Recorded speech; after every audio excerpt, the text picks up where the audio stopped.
Hi hello सांग मैंने welcome और welcome back to my mini blog. आज यूजुअल मुझे मर्निंग रे मोर ब्रेकफास्ट छतुआ नहीं गली तापर रेडी होकर बाहर पड़े ऑफिस जावाई।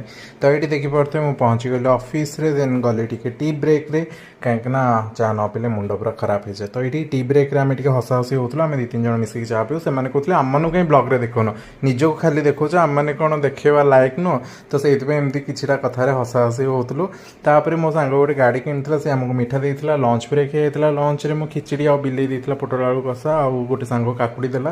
तो एमती किसी खाइल इवनिंग होता इवनिंग रे जिलाबी पेटिस आलू चप ब्रेड चप एमती सब आनी खायापी कहीं जिलाबी बहुत खाईदेलु। तो मुँह मिठा है टी नमकीन खाया इच्छा है।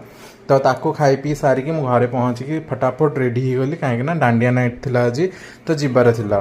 तो ये रेडी होकर आम पहुँची जाइलु मो बिले डांडिया नाइट रे। तो बढ़िया मजा है मस्त डांस है। यहाँ हूँ राम मंदिर पड़िया बैक साइड एग्जीबिशन ग्राउंड 200 टका लेखाएं टिकेट बहुत सस्ता और बहुत मजा है।